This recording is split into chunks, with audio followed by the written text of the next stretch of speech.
Assalamualaikum warahmatullahi wabarakatuh. Bertemu lagi dengan saya Isya Ulfa. Hari ini saya akan membagikan referensi aksi nyata yang mudah-mudahan bisa diterima oleh tim verifikasi dari tim Merdeka Mengajar.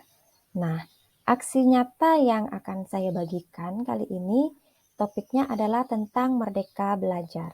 Kebanyakan dari kita, aksi nyatanya mungkin masih belum bisa lulus verifikasi, sehingga kita belum bisa mendapatkan sertifikat.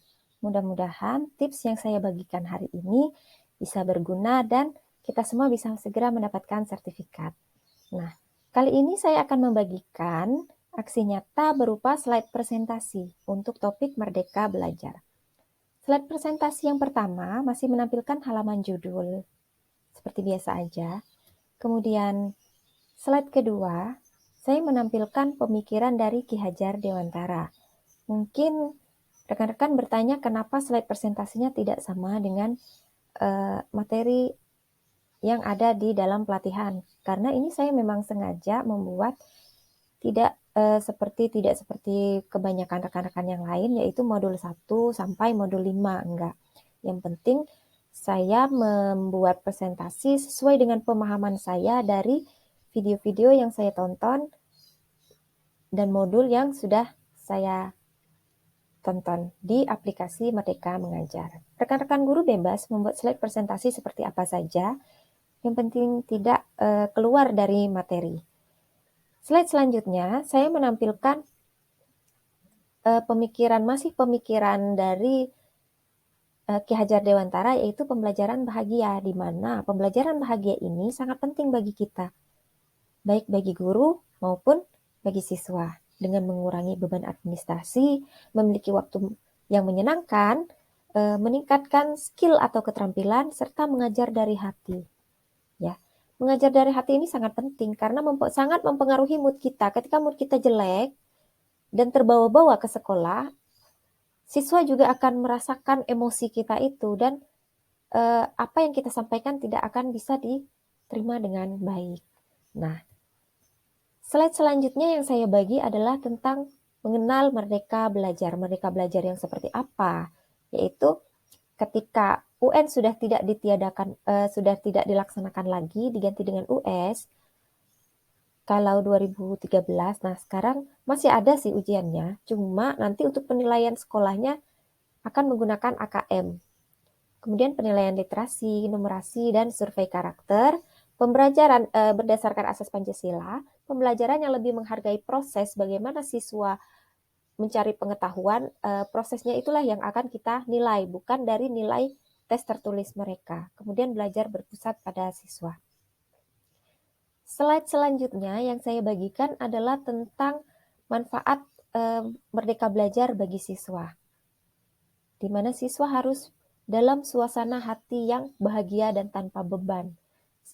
Mereka akan dibiasakan untuk berpikir kritis, menemukan cara belajar sesuai dengan kemampuan dan karakter mereka, dengan sumber belajar yang beraneka ragam, kemudian menemukan sendiri masalah, cara untuk menyelesaikan masalah.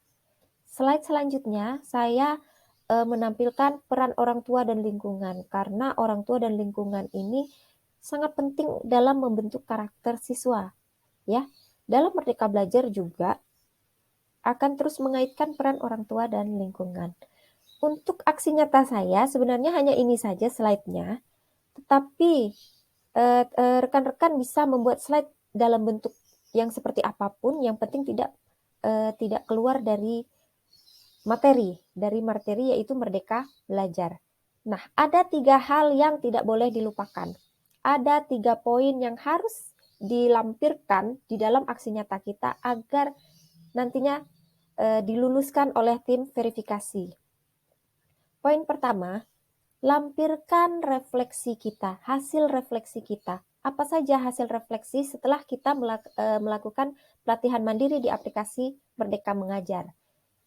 Ada 3 hal yang harus kita buat dalam hasil refleksi. Yang pertama, apa yang sudah kita sadari setelah kita mengikuti pelatihan mandiri untuk materi Merdeka Belajar. Yang kedua adalah apa hal yang mengubah kita setelah mengikuti pelatihan, kemudian langkah konkret apa yang akan kita ambil selanjutnya. 3 hal ini yang diminta oleh tim verifikator dilampirkan di dalam aksi nyata kita untuk topik Merdeka Belajar. Jangan lupa. Poin kedua yaitu dokumentasi kegiatan. Dokumentasi kegiatan yang diminta adalah dokumentasi ketika kita melakukan penyebaran, bukan ketika kita mengajar. Jadi jangan melampirkan foto saat kita mengajar, tetapi lampirkan foto saat kita melakukan pengimbasan. Kita menyebarkan pemahaman tentang Merdeka Belajar kepada rekan-rekan guru, kepada orang tua, itu foto yang harus kita lampirkan. Poin terakhir yang sangat penting adalah poin umpan balik. Kebanyakan dari kita tidak mencantumkan umpan balik. Kita meminta rekan-rekan kita mengomentari aksi nyata kita yang ada di dalam aplikasi Merdeka Belajar. Boleh, tetapi umpan balik itu harus sesuai dengan petunjuk yang sudah diberikan. Petunjuknya kita harus memberikan dua buah pertanyaan yang harus dijawab oleh para peserta pengimbasan kita. Boleh rekan guru, boleh orang tua. Pertanyaan pertama, dari paparan yang disampaikan, sebelumnya saya pikir titik-titik, ternyata titik-titik.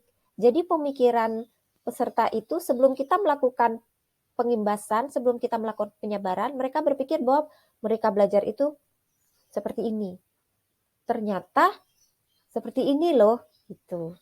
Nah, untuk soal yang kedua, langkah kecil yang akan saya lakukan setelah ini adalah titik-titik. Nah, kalau untuk aksi nyata saya menampilkan umpan balik yang saya buat di Google Form. Jadi saya meminta rekan-rekan saya untuk mengisi Google Form yang saya bagikan linknya.